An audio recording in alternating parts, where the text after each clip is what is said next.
interesting new developments as we head to next month's local election. And the One South Africa movement is warning independent candidates that non-delivery won't be tolerated. The movement, led by Mmusi Maimane, has unveiled over 200 candidates who will stand in the local government election. The candidates have signed the People's Pledge, promising better service delivery in their respective municipalities. To explain all this, our reporter Manqoba Mchunu joins me now. Manqoba, it's so interesting that independent candidates are on the rise, more in this local election than ever before, you've just been telling me.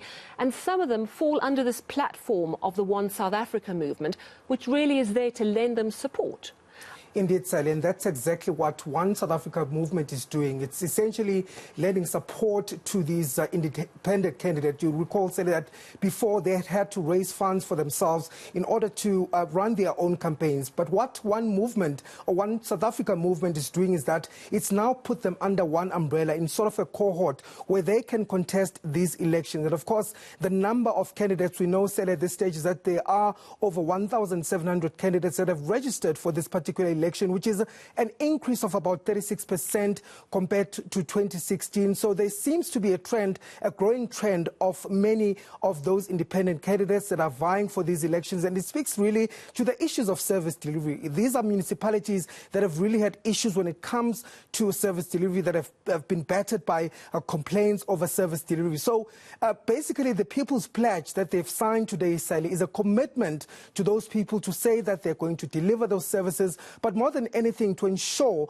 that these elections will be free and fair. So we spoke to several of these candidates from the various municipalities. We understand that One South Africa movement will be representing over 250 of these candidates in this particular election, and they're quite looking forward, Sally, to serving the people, saying that, you know, the reason why they took up this job is merely to ensure that they service delivery in their communities. But take a listen to what two of them had to say. I think we all have one thing in common, and that's the best interests of our communities.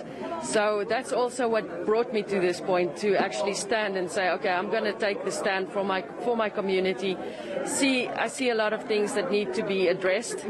We have rampant drug abuse, youth unemployment, and we have infrastructure problems that need to be solved. And I see that, you know, like I said, there are good people in political parties, but often their hands are tied, you know. So for us independents, I mean, we don't report, we report to the people. So if the people say you need to fix this, it needs to be fixed. So that's why I'm standing. We are contesting 9 of the 11.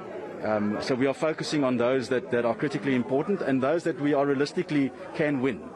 We are quite confident that we will have at least 4, maybe even 5 councillors. So, yeah, we are very positive. It's absolutely fascinating. What you're saying is that there's a 36% increase of independent candidates in this election. Of course, they don't get the share of the proportional representation part of the votes in our mixed system, but they could still form quite a significant group if they are different wards that are clubbing together. But the issue of accountability is an important one. Yes, of course, you can always vote someone out, but there's no political party to hold you to account. So does One South Africa, that movement, do they take a role in holding their people to account, and if so, how?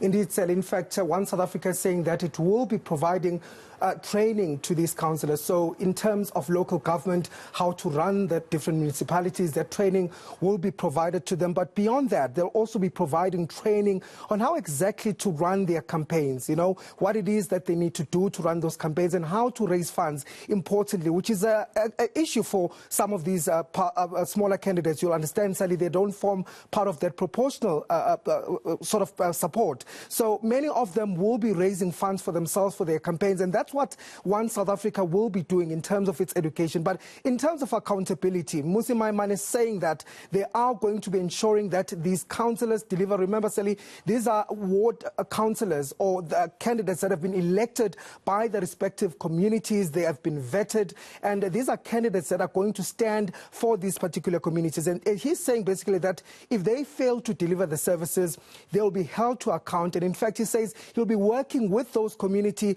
to ensure that they are voted out if at all they do not deliver those services. So there is some sort of accountability that has been labelled towards these candidates that One South Africa movement is supporting. But Mmusi Maimane talking quite tough. Take a listen to what he had to say. We've had many promises from many political parties. What this pledge simply says is that actually let's commit a contract between the people and the candidate. And that contract simply explicitly states that we are not going to deploy people in a cadre. We're going to professionalize the public service. We're going to ensure that actually local government works in coalition with everybody in the community. We're going to deliver services that ensure that water, electricity, as prescribed in the law of local government, and ultimately ensure that these are the people who are accountable to the people, that when they fail, the people have the right to remove them. So this pledge is a contract more than anything. It's not an empty promise. If people violate them, the community can remove them. And as I said earlier, we're going to work with those people to remove the community. Really interesting. A new trend, it seems, the rise of the independents in this coming local election. And thank you very much for that report. Manqoba Mchunu speaking to me a little earlier.